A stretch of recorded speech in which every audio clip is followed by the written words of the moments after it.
السلام علیکم ورحمۃ اللہ وبرکاتہ۔ وعلیکم السلام ورحمۃ اللہ وبرکاتہ۔ جی آپ حضرات کتنے لوگ ہیں اس کلاس میں؟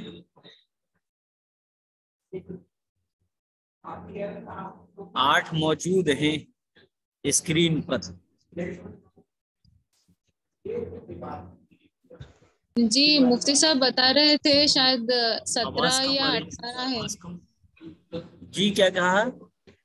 مفتی صاحب بتا رہے تھے کہ شاید 17 یا 18 کچھ اسٹوڈینٹس ہیں، اس میں سے 17 یا ریگولر 18 12 ہی ہوتے۔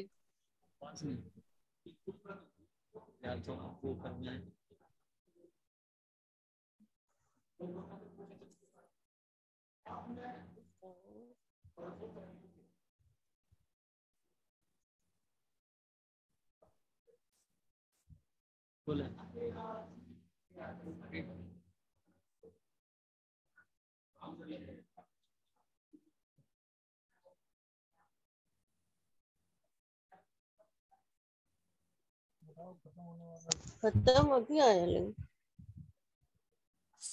نہیں چل رہا ہے۔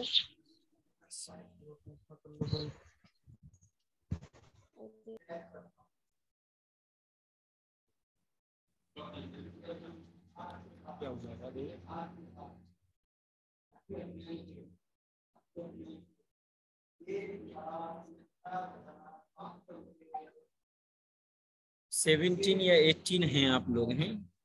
دیکھیے اس کورس میں آپ کو سب مفتی صاحب نے بتا دیا ہوگا کیا کیا ہونا ہے، لیکن ایک دفعہ پھر میں آپ کو بتا دوں کہ 10 صورتوں کی مختصر تفسیر، ان کا شان نزول اور ان کا ترجمہ آپ حضرات کے سامنے پیش کیا جائے گا۔ اسی طریقے سے 40 احادیث اور روز مرہ کی وہ دعائیں جو پیغمبر علیہ الصلوۃ والسلام نے نہ صرف یہ کہ ہم کو حکم دیا بلکہ خود بھی عمل کر کے اس کی ترغیب دلائی کہ ہم اس کو اپنی عملی زندگی میں لے کر آئیں۔ پھر اس کے بعد عقائد ہیں اور پھر مسائل ہیں۔ ان تمام چیزوں کے مشمولات پر آپ کا یہ کورس ہوگا۔ تو پہلی چیز چلیے آج ہم کورس کے ان سبجیکٹوں میں قرآن کو لے کر چلتے ہیں۔ ایک ہوتا ہے تعوذ، اعوذ باللہ من الشیطان الرجیم، اس کا نام تعوذ ہے۔ تعوذ کے معنی اللہ کی پناہ چاہنا۔ چونکہ اعوذ باللہ من الشیطان الرجیم کا ترجمہ ہی یہی ہے اور اس میں اللہ کی پناہ ہی چاہیے ہے، اس لیے اس کو تعوذ کہتے ہیں۔ تعوذ پناہ مانگنا، اور تعوذ کسے کہتے ہیں؟ اعوذ باللہ من الشیطان الرجیم کو۔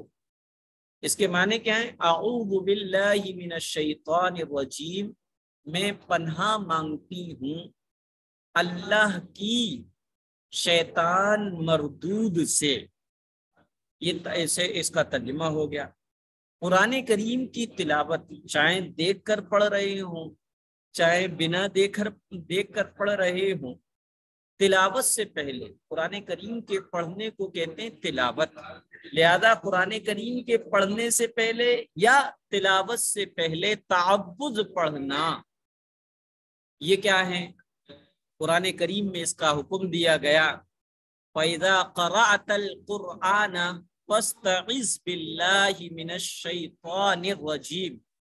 سورہ نحل کی آیت نمبر 98 ہے۔ اس کا ترجمہ یہ ہے، چنانچہ آپ سے مراد پیارے آقا کو حکم دیا جا رہا ہے، اور پیارے آقا کے واسطے سے آپ کی امت کو حکم دیا جا رہا ہے چنانچہ آپ جب قرآن پڑھنے لگیں تو شیطان مردود سے اللہ کی پناہ مانگ لیا کریں۔ اس حکم پر عمل کرتے ہوئے تلاوت قرآن شروع کرتے وقت اعوذ باللہ من الشیطان الرجیم پڑھنا چاہیے۔ تلاوت سے پہلے تعوذ پڑھنے کا ثبوت احادیث میں بھی ہے، چنانچہ مصنف ابن عبد الرزاق میں ہے، ایک حدیث کی کتاب ہے، اس میں حدیث ہے عن ابی سعید الخدری رضی اللہ تعالی عنہ ان رسول اللہ صلی اللہ علیہ وسلم کان یقول قبل القراءة اعوذ باللہ من الشیطان الرجیم۔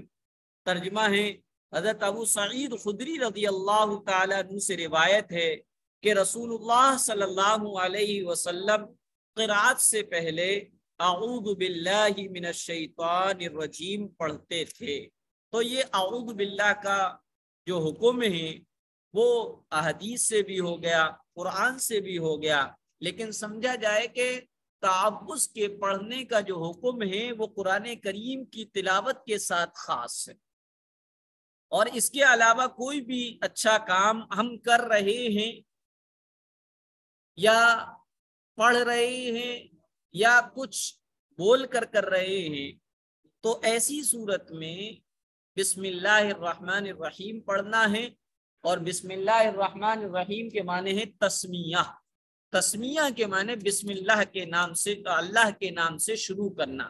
چونکہ بسم اللہ الرحمن الرحیم میں اللہ جو رحمان اور رحیم ہے اس کے نام سے اپنے کاموں کا آغاز ہوتا ہے، اس لیے بسم اللہ الرحمن الرحیم کا نام تسمیہ ہے۔ لہذا آپ خوب اچھی طریقے سے سمجھ جائیں، جب آپ سے یہ کہا جائے کہ تعوذ آپ کو یاد ہے تو آپ کہیں جی الحمدللہ مجھے تعوذ یاد ہے، اور آپ سمجھ جائیں تعوذ کہہ کر آپ سے گویا کہ اعوذ باللہ من الشیطان الرجیم سنا جا رہا ہے۔ یا آپ سے کہا جائے تسمیہ پڑھیے گا تو آپ بسم اللہ الرحمن الرحیم پڑھیے گا، کیونکہ بسم اللہ الرحمن الرحیم کا نام تسمیہ ہے۔ تسمیہ یعنی بسم اللہ الرحمن الرحیم کا معنی اور ترجمہ آپ کو ازبر یاد ہونا چاہیے، اور امید قوی ہے کہ آپ سب کو یاد بھی ہوگا۔ چنانچہ تسمیہ کے معنی ہے شروع اللہ کے نام سے جو بڑا مہربان اور نہایت رحم کرنے والا ہے۔ تسمیہ یعنی بسم اللہ الرحمن الرحیم قرآن کریم کی ایک آیت ہے جو سورتوں کے درمیان فرق کے لیے نازل ہوئی۔ قرآن کریم میں 114 صورتیں ہیں، ایک صورت کہاں ختم ہوئی ہے اور دوسری صورت کہاں سے شروع اور اسٹارٹ ہوئی ہے، اس کے فرق کے لیے اللہ تبارک و تعالی نے قرآن کریم کی ایک آیت یعنی تسمیہ بسم اللہ الرحمن الرحیم کو نازل کیا۔ تو بسم اللہ الرحمن الرحیم کے نازل ہونے کا سبب اور ریزن یہ ہے کہ یہ قرآن کریم میں 114 صورتوں کے درمیان فرق کے لیے، فاصلے کے لیے، یہ بتانے کے لیے کہ یہ صورت یہاں پر ختم ہوتی ہے اور دوسری صورت کا آغاز یہاں پر ہوتا ہے۔ چنانچہ آپ نے کچھ قرآن کریم کے اندر 30 پارے ہیں، ان 30 پاروں کے اندر آپ نے دیکھو گا پارا اسٹارٹ ہوتا ہے تو بسم اللہ الرحمن الرحیم الف لام میم ذالک الکتاب لا ریب فیہ۔ کیوں؟ کیونکہ یہ پہلے پارے میں پہلی سورت کا آغاز اسٹارٹ ہو رہا ہے، اس لیے بسم اللہ لکھی ہے۔ دوسرا پارا سیقول السفہاء اور تیسرا پارا تلک الرسل ہے۔ ان پاروں کے شروع میں بسم اللہ نہیں لکھی ہے۔ کیوں؟ کیونکہ سورہ بقرہ چل رہی ہے، وہ ابھی ختم نہیں ہوئی ہے۔ بہرحال تو بسم اللہ الرحمن الرحیم تسمیہ کے نزول کا، اللہ کی طرف سے نازل ہونے کا جو ریزن اور سبب ہے وہ یہ ہے کہ 114 صورتوں میں فرق اور فاصلے کے لیے اس کو نازل فرمایا گیا، اور یہ کسی خاص صورت کے شروع کا حصہ نہیں، کسی صورت کا پارٹس اور حصہ نہیں ہے، بلکہ ایک یہ مستقل ایک آیت ہے. آیت یہ ایک ہی ہے، البتہ 114 سورتوں میں سے 113 سورتوں کے شروع میں اور ان صورتوں کے درمیان فاصلے کے لیے یہ بسم اللہ الرحمن الرحیم لکھی اور پڑھی جاتی ہے. ایک سورت ہے 10ویں پارے میں سورۃ البراءت، جس کا دوسرا نام سورہ توبہ ہے. اس کے شروع میں بسم اللہ الرحمن الرحیم یعنی تسمیہ لکھی ہوئی نہیں ملتی ہے. آپ نے کسی بھی قرآن میں، کسی قرآن کے کسی بھی پارے میں آپ 10واں پارہ اٹھائیں گے، اس میں سورہ براءت اور سورہ توبہ کے شروع میں بسم اللہ نہیں لکھی ہے. اس کا حکم یہ ہے کہ اگر آپ قرآن کریم کو پیچھے سے پڑھتی چلی آ رہی ہیں اور درمیان میں سورہ براءت اور سورہ توبہ شروع ہو رہی ہے تو اب ایسی صورت میں یہاں بسم اللہ نہیں پڑھیں گے. اور اگر آپ تلاوت اور قرآن کریم کی اسٹارٹنگ ہی اس صورت سے کرتی ہیں تو ایسی صورت میں قرآن کریم کی تلاوت سے پہلے اعوذ باللہ یعنی تعوذ اور تسمیہ پڑھنا یہ تلاوت کے آداب میں سے ہے. لہذا تو تلاوت شروع ہی آپ نے سورہ براءت یا سورہ توبہ سے کی ہے تو یہاں تو ایسی صورت میں آپ کو بسم اللہ پڑھنا پڑے گا. یہ تعوذ کے بارے میں، تعوذ اور تسمیہ کے بارے میں ہو گیا. تعوذ اور تسمیہ کے بارے میں آپ نے سمجھ لیا تو اب آپ سمجھیے گا کہ سورہ فاتحہ یہ قرآن کریم کا خلاصہ ہے، نچوڑ ہے. اس میں اس کو یہی وجہ ہے کسی سورت کے کسی پارے کا حصہ نہیں بنایا ہے، کیونکہ پہلا پارہ سورہ فاتحہ ادھر لکھی ہوتی ہے، پھر اس کے بعد بسم اللہ الرحمن الرحیم الف لام میم ذالک الکتاب اس سے شروع ہوتا ہے. پتہ یہ چلا کہ سورہ فاتحہ جسے الحمد شریف ہم کہتے ہیں، یہ الحمد شریف کسی پارے کا حصہ نہیں ہے، بلکہ یہ پورے قرآن کا نچوڑ اور خلاصہ ہے. اور پورے قرآن کا نچوڑ جو ہے 6 باتیں. پہلی بات اللہ کی توحید ثابت کرنا کہ اللہ ایک ہے. دوسری بات اللہ کے نے نبوت و رسالت کا سلسلہ جاری فرمایا. یہ قرآن کے مضامین کا خلاصہ اگر نکالیں گے تو اس خلاصے میں 6 باتیں ہوں.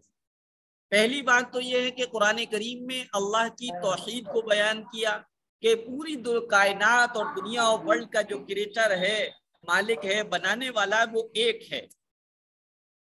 دوسرا رسالت، نبیوں اور رسولوں کا جو سلسلہ انسانوں کی گائیڈنگ کے لیے، ان کی ہدایت کے لیے اللہ نے جاری فرمایا، یہ چیز ہے.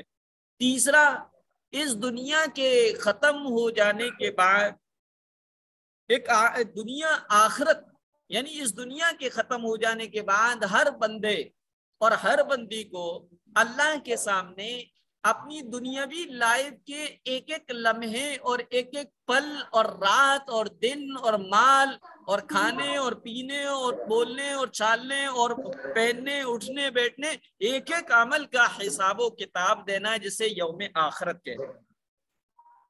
تین چیزوں میں، پہلی توحید یعنی اللہ کو ایک ماننا، دوسری رسالت یعنی پیغمبر اور نبیوں کا سلسلہ، تیسرا آخرت کے بارے میں، چوتھا اللہ کے احکام. اللہ نے جو حکم بندوں کو دیے ہیں، جو اللہ کو مان کر اللہ کے تابع ہو جاتے ہیں تو اب ان کو من چاہی زندگی نہ گزارنا کی پرمیشن نہیں ہوتی، بلکہ ان کو یہ اس بات کا پابند بنایا جاتا ہے کہ وہ رب چاہی زندگی گزارے، یعنی اللہ کے احکام کے مطابق اپنی زندگی بنائے. اللہ کے احکام 2 طریقے کے ہیں. ایک وہ ہے جو کرنے سے تعلق رکھتے ہیں. اللہ نے فرمایا اقیم الصلاۃ، نماز پڑھو. اللہ نے فرمایا سچائی اختیار کرو. اللہ نے فرمایا اخلاق بناؤ. اللہ نے فرمایا حلال کمائی کرو. اللہ نے فرمایا رمضان آ جائے تو روزے رکھو. تو اللہ تعالیٰ کے حکم کا ایک کیٹیگری وہ ہے جس کا تعلق کرنے سے ہوتا ہے، اور دوسرا اللہ تعالیٰ کے وہ احکام ہیں جن کا تعلق نہ کرنے سے ہوتا ہے، جیسے کہ اللہ نے فرمایا وعدہ کر کے وعدہ نہ توڑو، جھوٹ نہ بولو، شراب کے قریب نہ جاؤ، بے حیائی کو عام نہ کرو، یہ نہ اللہ کے احکام۔ چوتھی چیز۔ پانچویں چیز، اللہ تعالیٰ نے اپنے ماننے والوں کے واقعات اور حالات کو قرآن کریم میں بیان فرمایا۔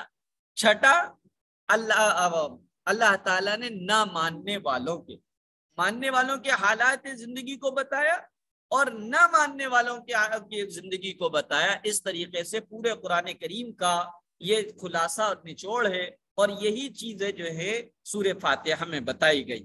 چنانچہ سورہ فاتحہ کے مختلف نام ہیں۔ اس کا مشہور نام تو فاتحہ ہے۔ فاتحہ کے معنی جس سے کوئی چیز شروع کی جائے، چنانچہ قرآن کریم چونکہ اس سے اسٹارٹ ہوتا ہے، اس لیے اس سورت کو سورہ فاتحہ کہتے ہیں۔ اس سورت کا دوسرا نام سورہ حمد بھی۔ حمد کے معنی اللہ کی تعریف کرنا، ثنا بیان کرنا، اس کی خوبی کو بیان کرنا، اس کا اقرار اور اعتراف کرنا، اور اس صورت میں اسی کے مضمون بھی ہے۔ اس مناسبت سے اس سورت کا دوسرا نام سورۃ الحمد بھی ہے۔ تیسرا نام ام الکتاب ہے۔ ام کے معنی عربک میں ماں کے آتے ہیں، لیکن ہر چیز کی اصل اور جڑ اور نچوڑ، اس کے مبدا کو، اسٹارٹنگ کی چیز کو ام کہا جاتا ہے۔ تو ام الکتاب قرآن کی ماں۔ رسول کریم صلی اللہ علیہ وسلم نے فرمایا الحمدللہ ہی ام القرآن، ام الکتاب سبع مثانی اور قرآن عظیم ہے۔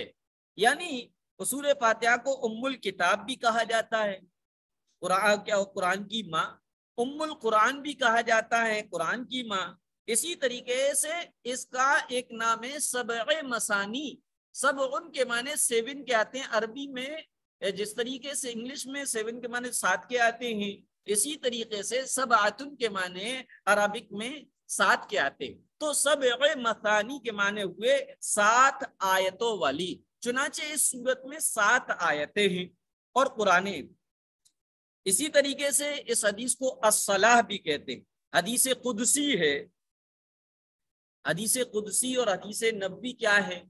حدیث قدسی اس حدیث کو کہتے ہیں جس میں پیارے آقا حضرت محمد مصطفیٰ صلی اللہ علیہ وسلم اپنی زبان مبارک سے کوئی بات ارشاد فرمائیں، کوئی بات بولیں، اور اس بات کی نسبت اللہ کی طرف ہو تو اس حدیث کو حدیث قدسی کہتے ہیں۔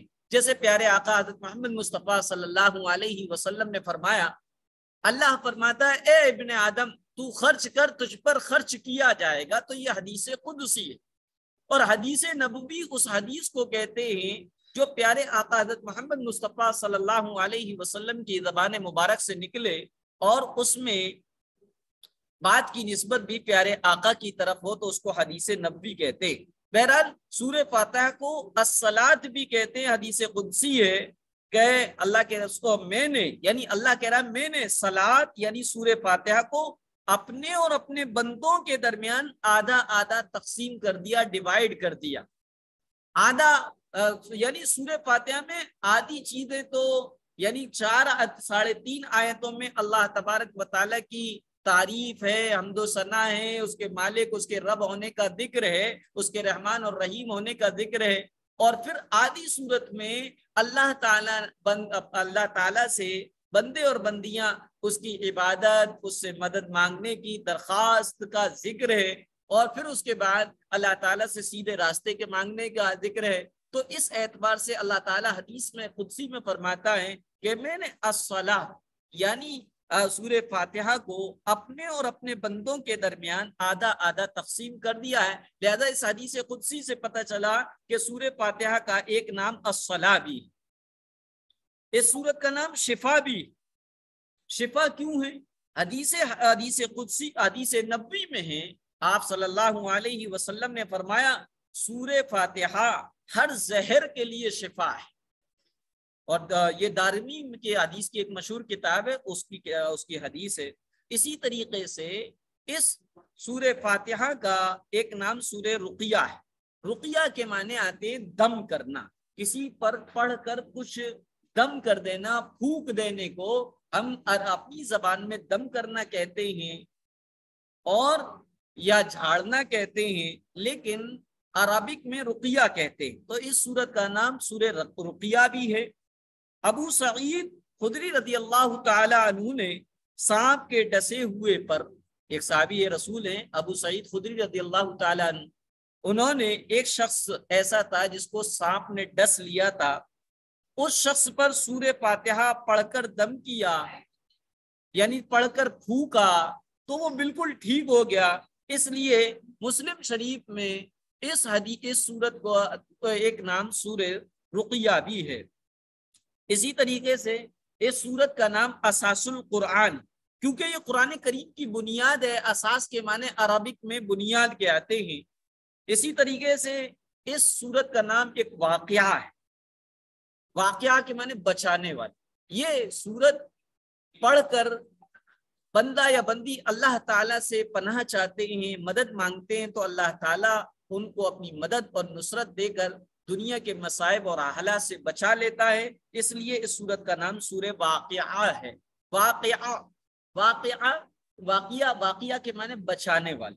اس سورت کا نام کافیہ بھی ہے، کافیہ کے معنی کفایت کرنے والی، کیونکہ نماز میں یہی سورت کافی ہے، اس کے علاوہ کوئی سورت کافی نہیں۔ یعنی اس کو ہر رکعت میں فرض کی آخر کی 2 رکعت کو چھوڑ کر نفل، سنت اور فرض اور واجب کی ہر رکعت میں اس کو پڑھنا ہوتا ہے۔ اسی طریقے اس سورت کا نام سورہ کنز بھی، کنز کے معنی خزانے کے آتے ہیں، کیونکہ اس میں پورا قرآن کریم کا خزانہ اور خلاصہ ہے۔ اور سبع مثانی میں نے بتا دیا، سبع مثانی بار بار پڑھی جانے والی 7 آیت والی سورت، کیونکہ یہ بار بار نماز میں پڑھی جاتی ہے۔ اور اس کے علاوہ یہ جو ہے اس سورت کے نام ہوئے قریب 14 نام آپ حضرات کے سامنے آئے۔ یہ آپ کے آج کا سبق ہو پایا ہے۔ میرا ارادہ تھا کہ کچھ اور آگے بڑھوں، لیکن ٹائم زیادہ ہو رہا ہے، لہذا مختصر طور پہ آپ کو یہ بتانے کے بعد اب ہم عقائد میں آتے ہیں۔ عقائد میں سب سے پہلے ہمیں یہ سوچنا ہے، ہمیں یہ معلوم کرنا ہے کہ آپ حضرات کو کلمے الحمدللہ سبھی کو یاد ہوں گے۔ اگر یاد نہیں ہے تو ہمارا کام یاد کرنا ہے۔ اب دوسرا ٹاپک ہے دعا و سنت کا۔ دعا و سنت، دعا اور سنت 2 الگ الگ لفظ ہے، دعا اور سنت۔ اللہ تعالیٰ سے مانگنے کو دعا اور نبی پاک صلی اللہ علیہ وسلم کے پیارے پیارے میٹھے میٹھے طریقوں کو سنت کہتے ہیں۔ اور دعا اور سنت کی اہمیت کیا ہے؟ اس میں دعا اور سنت کے طرف ہمارا دماغ، ہماری لائف کیسے متوجہ ہو، تو اس سلسلے میں حدیث سمجھ لیجیے گا۔ رسول اللہ صلی اللہ علیہ وسلم نے ارشاد فرمایا کہ جس نے میری سنت زندہ کی اس نے مجھ سے محبت کی۔ من عمل بسنتی فقد احبنی، پیارے آقا نے فرمایا جس نے میری سنت زندہ کی اس نے مجھ سے محبت کی، اور جس نے مجھ سے محبت کی وہ جنت میں میرے ساتھ۔ من عمل بسنتی فقد احبنی ومن احبنی وهو معی فی الجنہ، کہ جو میری سنت پر عمل کرے گا وہ حقیقت میں مجھ سے محبت کرنے والا ہوگا، اور جو مجھ سے محبت کرنے والا ہوگا وہ جنت میں میرے ساتھ ہوگا۔ تو یہ ہے پیارے آقا کی سنتوں کی اہمیت۔ آج یہ جھگڑا جاتا ہے کہ یہ نبی کو مانتے ہیں نہیں مانتے، حالانکہ جھگڑے کا حل پیارے آقا نے 1443 سال پہلے ہی یہ حدیث ارشاد فرما کر اس جھگڑے کا خاتمہ کر دیا، اور کہا کہ جو میرے سنتوں پر، میرے طریقوں پر عمل کرے گا حقیقت میں وہی مجھ سے محبت کرے گا، اور جو مجھ سے محبت کرے گا وہ جنت میں میرے ساتھ ہوگا۔ تو ہم سب کو پیارے آقا سے محبت بھی ہے، ہم دعویٰ بھی کرتے، لیکن دعوے سے کام نہیں چلے گا، بلکہ اس کے لیے پروف ہونا چاہیے، اس کے لیے ثبوت ہونا چاہیے۔ اور ثبوت یہ کہ پیارے آقا کے جو طریقے ہیں جن کو سنت کہا جاتا ہے ان کو ہم اپنی زندگی میں لے کر آئیں۔ اور اللہ تعالیٰ کے یہاں وہی عمل مقبول ہے، قابل قبول ہے، جو حضور صلی اللہ علیہ وسلم کے طریقوں کے مطابق. لہذا حضور صلی اللہ علیہ وسلم کے طریقوں کو جاننا یعنی سنتوں کو جاننا اور آپ صلی اللہ علیہ وسلم کی بتلائی ہوئی دعاؤں، سنتوں اور آداب کو سیکھنا اور ان پر عمل کرنا امت کے ہر فرد کے لیے ضروری ہے. ان دعاؤں اور سنت پر عمل کرنے سے آخرت کا ثواب اور کامیابی ملنا تو یقینی ہے ہی، ساتھ ہی دنیا میں بھی عزت ملتی ہے اور مصیبتوں اور آفتوں سے حفاظت ہوتی ہے، سکھ اور چین نصیب ہوتا ہے. تو جب آپ نے دعا و سنت کی اہمیت سمجھ لی تو آئیے ہم جو اپنی زندگی میں ہمارے جو سب سے زیادہ کام ہوتا ہے وہ سونا اور کھانا ہوتا ہے. تو چلیں آج کھانے سے متعلق بات کرتے ہیں. آپ لوگوں کو دعا تو یاد ہوگی، کھانے کی دعا، لیکن دعا کھانے کی دعا حدیث کے ریفرنس کے ساتھ آپ کو یاد کرنا ہے، حدیث کے پروف کے ساتھ. حضرت سلمان فارسی رضی اللہ، میں کھانے سے پہلے کی جو دعائیں ہیں اس کے بارے میں بتاتا ہوں. حضرت سلمان فارسی رضی اللہ تعالی عنہ سے روایت ہے کہ نبی کریم صلی اللہ علیہ وسلم نے فرمایا، جسے یہ پسند ہو کہ شیطان اس کے ساتھ کھانے میں، سونے میں اور رات گزارنے میں شریک نہ ہو، اسے چاہیے کہ جب گھر میں داخل ہو تو سلام کرے اور کھانے کے وقت بسم اللہ، اس کے معنی میں اللہ کے نام سے کھانا شروع کرتی ہوں، یہ پڑھے. تو یہ کھانے کی دعا ہے. بسم اللہ الرحمن الرحیم پڑھ لیا جائے یا صرف بسم اللہ پڑھ لیا جائے یا بسم اللہ وعلی برکت اللہ. بسم اللہ کے معنی میں اللہ کے نام سے کھانا شروع کرتی ہوں، وعلی برکت اللہ اور اللہ ہی کی برکت پر میرا بھروسہ ہے، یہ اس کے معنی. لہذا بسم اللہ کہہ لیا جائے یا بسم اللہ الرحمن الرحیم پورا پڑھ لیا جائے یا بسم اللہ وعلی برکت اللہ پڑھ لیا جائے تو سنت پر عمل کرنے کا ثواب حاصل ہو جائے. لیکن اس سنت کی فضیلت کیا ہے؟ اس سنت کی فضیلت یہ ہے کہ جو کھانا شروع کرتے وقت بسم اللہ پڑھ لیتا ہے تو شیطان اس کے کھانے میں شریک نہیں ہوتا، نہ سونے اور رات گزارنے میں شریک ہوتا. اس حدیث سے باریک پوائنٹ یہ بھی ملا کہ شیطان بھی سوتا ہے، شیطان کو بھی نیند آتی ہے، کیونکہ حدیث میں آتا ہے جس گھر میں کہ لوگ کھانا کھاتے وقت کھانے کی دعا نہیں پڑھتے تو شیطان ان کے کھانے میں شریک ہو جاتا ہے اور یہ کہتا ہے کہ آج میرے کھانے کا بھی بندوبست ہو گیا اور رہنے کا بھی بندوبست ہو گیا. چنانچہ کنڈی لگاتے ہوئے، دروازہ بند کرتے ہوئے بسم اللہ پڑھی جائے، اسی طرح کھانے کو شروع کرتے وقت بسم اللہ پڑھی جائے تو اس کی فضیلت یہ ہوگی، تو اس کے فائدہ یہ ہوگا کہ شیطان کے شر سے اور بے برکتی سے ہم محفوظ ہو جائیں گے. کھانے سے پہلے اگر دعا پڑھنا بھول جائیں تو کیا پڑھنا ہے؟ ایک صحابی ہیں، وہ فرماتے ہیں کہ رسول اللہ صلی اللہ علیہ وسلم نے ایک شخص کو کھاتے ہوئے دیکھا، اس نے بسم اللہ شروع میں نہیں پڑھی تھی، یعنی کھانا کھاتے وقت بسم اللہ نہیں پڑھی تھی. جب آخری لقمے میں اس نے پڑھا بسم اللہ اولہ و آخرہ، بسم اللہ اولہ و آخرہ پڑھا، جس کا ترجمہ یہ شروع اور آخر میں اللہ کا نام میں لے کر کھاتا ہوں یا کھاتی ہوں، تو آپ صلی اللہ علیہ وسلم مسکرائے اور فرمایا کہ شیطان اس کے ساتھ کھانا کھاتا رہا. جب اس نے بسم اللہ پڑھی تو شیطان نے جو کچھ کھایا تھا سب اگل دیا. اس کا مطلب یہ کہ شیطان کے کھانے میں شریک ہونے کی وجہ سے جو بے برکتی آ گئی تھی وہ شیطان کے اگلنے کا مطلب یہ کہ وہ برکت پھر لوٹ آئی. تو بہرحال یہ کھانا کھانے سے پہلے کی دعائیں ہیں. کھانا کھانے سے پہلے کی دعا، کھانے میں اگر دعا بھول جائیں تو کیا پڑھنا ہے یہ بھی آپ کو بتا دیا گیا. اب ہم آتے ہیں حفظ حدیث. میں نے بتایا تھا حدیثیں بھی آپ کو یاد کرانا ہے. حضور صلی اللہ علیہ وسلم کی بتائی ہوئی باتوں اور آپ صلی اللہ علیہ وسلم کے کیے ہوئے کاموں کو حدیث کہتے ہیں اور حدیث کے یاد کرنے کو حفظ حدیث کہتے ہیں. رسول اللہ صلی اللہ علیہ وسلم نے فرمایا بہترین کلام کتاب اللہ یعنی اللہ کی کتاب قرآن ہے، اور بہترین طریقہ محمد صلی اللہ علیہ وسلم کا طریقہ ہے۔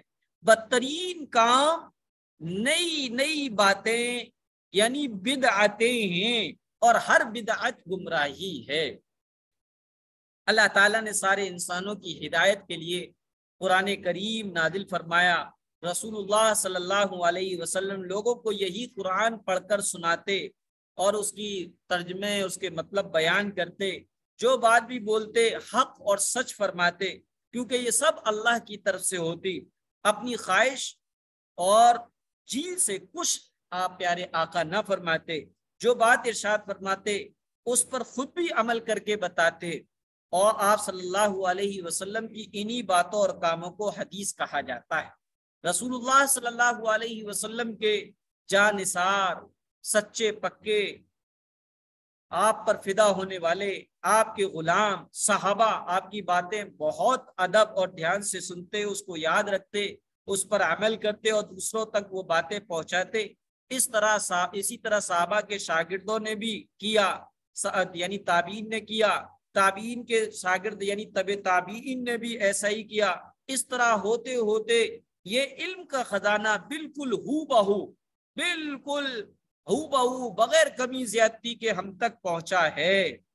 اس لیے ہمیں یہ یقین کرنا چاہیے کہ ہم جو باتیں حدیث کے نام سے پڑھتے ہیں اور رسول اللہ صلی اللہ علیہ وسلم کا وہ فرمان ہے، رسول اللہ صلی اللہ علیہ وسلم کے فرمان کو بالکل اسی ادب و احترام سے پڑھنا اور سننا چاہیے جیسے صحابہ پڑھتے اور سنتے تھے، اور اس میں بتائی ہوئی باتوں پر اور ہدایتوں پر عمل کرنا چاہیے، تاکہ ہم حضور صلی اللہ علیہ وسلم کے اخلاق اور آپ کے اندر جو خوبیاں تھی ان کے ساتھ آراستہ ہو سکے، اور آپ کی پسندیدہ چیزوں